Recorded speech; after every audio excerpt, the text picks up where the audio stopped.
ओम श्री गुरुवे नमः। ईश्वरो गुरुआत्मेति मूर्तिभेदो विभागिनी व्योमवद्व्याप्तदेहाय दक्षिणाय श्री गुरुमूर्तये नमः। ओम शांति शांति शांति। ओम। प्रणाम भगवान। आनंद रस रत्नाकर से स्वामी श्री अखंडानंद सरस्वती जी महाराज जी द्वारा भगवान। और आज का हमारा शीर्षक है घर में परमात्मा प्राप्ति का उपाय। घर में परमात्मा की प्राप्ति का उपाय। स्वामी जी बता रहे हैं भगवान कि युधिष्ठिर ने नारद जी से कहा कि महाराज, असल में सुखी तो ये अवधूत लोग ही हैं। हम सम्राट हो गए तो क्या हुआ? इसलिए आप ऐसी युक्ति बताइए जिससे हम लोगों को भी यही मस्ती, यह आनंद मिल जाए। नारद जी ने कहा, अच्छा, मैं तुमको ऐसी बात बताता हूँ कि आदमी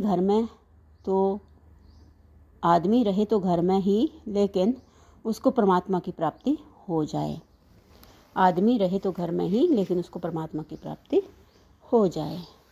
वैसे यह विचार बहुत बढ़िया है। घर में परमात्मा मिल भी सकता है, लेकिन देखना यह है कि कहीं ऐसा तो नहीं है कि परमात्मा की प्राप्ति के लिए आप कुछ भी छोड़ने को तैयार नहीं है। यदि ऐसी बात है तो परमात्मा बेवकूफ़ नहीं है। युधिष्ठिर जहाँ भगवान को घर में ही पाना चाहते हैं, वहाँ उनका सारा जीवन भगवान को समर्पित है। नारद जी कहते हैं, युधिष्ठिर, घर में भगवत प्राप्ति चाहने वाला अपने सारे कर्तव्य कर्म करे, परंतु भगवान को अर्पण करे। बहुत बढ़िया। सत्संग कभी ना छोड़े। भगवान की लीला कथा का इस श्रद्धा के साथ श्रवण करे कि यह अमृत है। सत्संग द्वारा संसार की आसक्ति को छोड़ दे। भीतर से विरक्त रहने पर भी बाहर से अनुरक्त ही रहे। बहुत बढ़िया।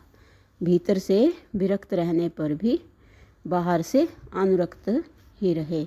जितना प्रयोजन हो उतना ही स्वीकार करें। काल के प्रवाह में पड़े हुए मनुष्य के सब अपने आप संबंध जो हैं, बोल रहे हैं स्वामी जी कि काल के प्रवाह में पड़े हुए मनुष्य के सब संबंध अपने आप ही छूटते जा रहे हैं। अपनी ओर से कोई जिद नहीं करनी चाहिए।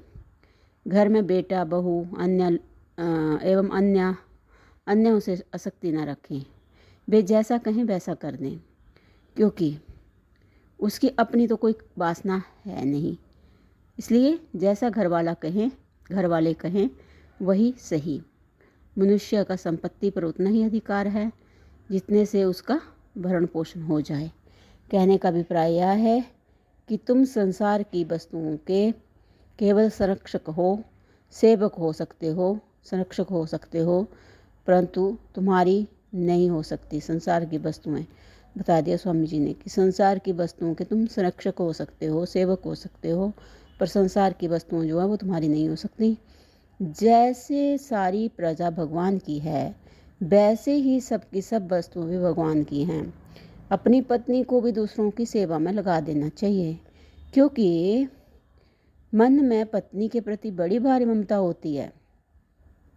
युधिष्ठिर, यह शरीर एक दिन कीड़ा आविष्ठा भस्म होने वाला है। यह शरीर अत्यंत तुच्छ है। फिर कहाँ तो ऐसे तुच्छ शरीर में रमना, कहाँ पत्नी को अपना मानना, और कहाँ अपना अनंत आत्मा।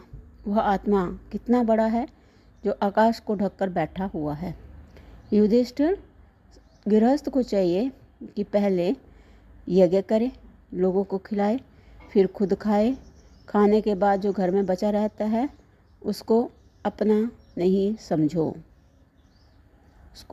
समझो।